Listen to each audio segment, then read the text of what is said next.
what is happening? Welcome back to The Past is Alive.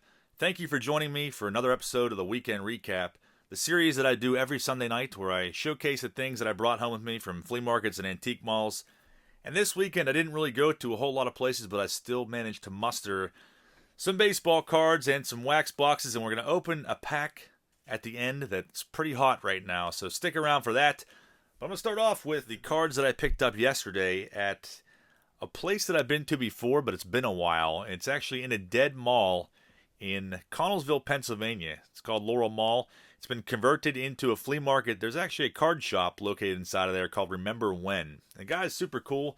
I've picked up some things in the past, like you may remember when I picked up the Pujols Ichiro 01 traded rookie a while back, and I've gotten some other ones from him as well. Very fair prices there. The first one I picked up there was Tim McCarver, his 62 Topps rookie card. Iconic household name, and played a role in the history of the game. So I feel like that was a pretty good pickup for my rookie box, and I didn't have it already. And this one is not bad looking for a 62. Centering wise, it's not too shabby at all. The corners, of course, a little bit of whitening, but overall, I think it was a nice pickup for the rookie box. Not a very expensive card or a valuable card by any means, but still one I felt like, earned a place in my rookie box regardless. So that was the first thing I picked up there. The second one, pretty iconic card from a set that we've just seen recently in that 75 set break from Jam Packs. Didn't see this card in particular though, but I did pick up this one. I do own it already, but I came across it. It was $40. So when I say fair prices, I mean fair prices at Remember When. So he originally had it tagged $80. He said, I'll give it to you for $40 if you want. And I was like, well, this looks pretty sharp. Overall, centering is off left to right. You can see the white corner there from a mile away. The top corners aren't amazing, but like I said, I was like, I think this might be better than the one that I already have in my collection. And when I brought it home, I compared them, and I think the one that I already owned is better. This one I bought, I think I paid $30 for this at a card show back when I first started collecting again back in like 2013. So I think this one, they're kind of like reversed, whereas you see there's more on this side on the left, and on this side there's more on the right. As far as centering, it's like literally identical card, but reversed, which is pretty crazy. But obviously mine does not really have the white corners you see on the one that I picked up. So my buddy Corey actually is in need of a Yount rookie for his rookie box, so I'll probably end up selling that to him for what I paid for that. So I think I'll keep the one that I originally bought. And those were really the only two cards I picked up from there. And then today, I was pretty stoked to find this local antique mall that I frequent every single weekend, basically. Came across this guy and was pretty pumped about it. Tina Martinez, Desert Shield from 1991. I'm sure most of you that follow my channel are aware of this pretty legendary set. These were only given out to members of the military, and they were very underproduced. They only made about 3,000 to 4,000 of each card in this set, but there are a lot of counterfeits out there. There are things to look for. I made a video on it a long time ago, but for $7 for Tina Martinez, I wasn't sure if I had this one. You would think at some point I'd make a list of the cards that I need, but it hasn't happened yet. One day I probably will. But $7, I was like, yeah, I gotta take a risk and see if I have that. And I was pretty happy because I came home and my binder was lacking Tina Martinez, number 482. Even eBay comps, I think these are like $20, somewhere around there. So not bad for $7. And online purchases, I know I've mentioned this one recently in a video. I was pretty ecstatic whenever I came across this on Facebook Marketplace. I've been seeing a lot of boxes and a lot of cards be listed on there, and to my surprise, they're not all absolutely ridiculously overpriced. There are some deals on there that can be found. This guy definitely got a deal in this box. They only paid $4 for it, but 1990 Topps Big. This is the third series, and like I always say, I'm sure people scoff at this product in general. Topps Big, not really looked on, in a good manner overall in the hobby. A lot of people despise these cards for a multitude of reasons, but as a kid, I loved them. And the rarity behind the third series, in particular in 1990, is really not well known. These were severely underproduced. So because of that, these box prices are much more than you would really think. We used to see Topps Big at flea markets and stuff for $5. Never this series, but You know, Series 1 and 2 from 1990 and the other years. They did Topps Big for 3 years, the 88, 89, and 90. It popped up on the marketplace for $20. I'm like, wow, that is an incredible deal. If you look online right now, you will not find one of these boxes for less than $60, and even then, you won't find many different sellers to buy it from. I think there's only one guy that has these on eBay right now. I think they're over $60 a piece. So, Series 3 has Sosa rookie card and Larry Walker, and it also has Ken Griffey Jr. second year card, Cal Ripken, some other stars in there as well. But 36 packs. Could not pass on that for the price, and I will not open this box. I'm going to keep this in my sealed wax collection, which is getting bigger by the day, it seems like. And then today, the same local antique mall that I picked up the Tina Martinez at, I was pretty excited to come across this. Yes, junk wax, 1991 score. I'm not a big fan of the 91 score set. I just don't really like the design. But, of course, this series and Series 2, you have a chance of pulling Mickey Mantle.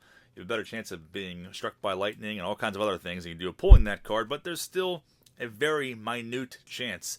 And the crazy story behind this was I actually saw this same box at an antique mall like a month ago, a different one, and I didn't buy it. I'm like, $25, that seems like an eBay price, like with shipping included. So I left it behind, and then I looked recently and I was like, wow, these are selling for like $50 on eBay now. They've gone up. And there's a new series that I'm starting here. It's going to be one rip per month. I haven't decided what I'm going to call it yet, but probably like on the 15th of each month. I'm going to open these old boxes like 91 score in particular. You know, other boxes where you're chasing after iconic cards like Donruss Elite. You know, 92 Fleer has like a Clemens auto. You know, all these like, you know, pretty cheap, you know, junk wax boxes, stuff in that era, looking for these iconic cards. It's bucket list goal of mine to pull, you know, an Elite card. And some of these other ones, and of course the Mantle. So I decided once a month, we will meet here like we do with 90 Tops, and we will rip open some of the things from the core of the junk wax era in search of iconic cards. And if you have any ideas for a name for that series, please feel free to comment down below. I will definitely take them in consideration because I haven't really thought too much about it yet. But this was $25, so I could not leave that behind. I like how it says approximately 36 packs on there, approximately. It is a full box, though, so had to grab that one. I was pretty excited to find that at the antique mall today. So the guy must have 2 booths at 2 different places, and he pulled it from the one to put in the other one. So pretty crazy. But that was really it for pickups. Like I said, it was a pretty scarce weekend. I hope to find a lot more this coming Saturday. I'll be going to Ohio to, I think, Girard, Ohio. There's a toy show, and then I have some other spots along the way I want to hit up. But I'm going to end this video with opening a pack of 97 Fleer Ultra. As you may have seen in a recent weekend recap, a few weeks back, I bought 20 packs of these for $40, which is an absolute amazing deal.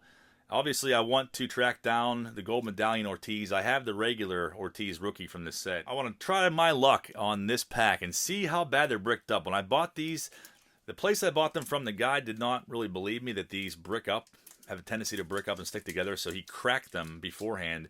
And because of that, there was paper loss. It was pretty bad on a few of the cards, but I want to see how bad these are bricked up. They don't feel too bad in the pack. There's some leniency there, so I want to rip a pack of these. Looking for David Ortiz, newly elected to the Hall of Fame. So these packs, they're hard to find to begin with, but they have skyrocketed now that he is in the Hall. So I think a box of these recently sold for $400 for 24 packs in a sealed box. I got 20 packs for $40. So rip this in closing out the video, and then I will decide what to do with the rest of the packs. I really want that gold medallion.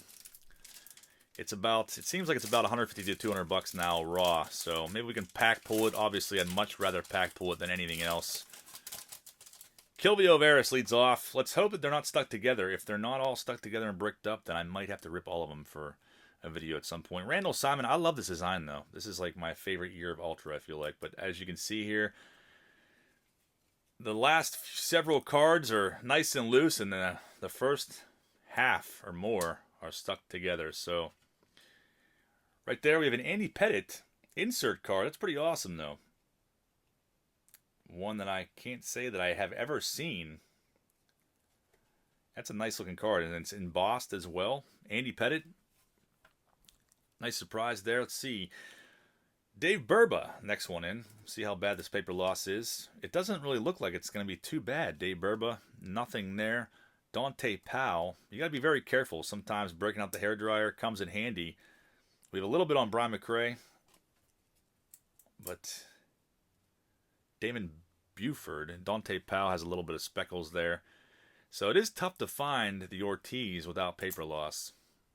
But these ones aren't too bad. So you can see a little bit of paper loss right there. But if you crack them, it's going to be far worse. Joe Carter, I think these are 1 per pack.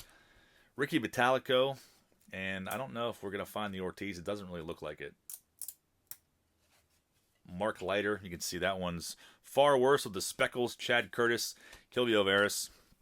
So fortunately, paper loss wasn't too bad. I haven't decided yet what I'm going to do. If I'm going to open the rest of these, maybe I'll try to break the hairdryer out and use that before I open them, but wanted to give it a shot and see how bad they were bricked up. But that is it for tonight's video. Please drop me a comment down below. Let me know what your favorite pickup was. I know there's not too many to choose from. And also, if you have an idea for this new series, please let me know. I love to hear from you guys, and I hope you have a good rest of your weekend. I will see you all tomorrow night for the long-awaited mail day video.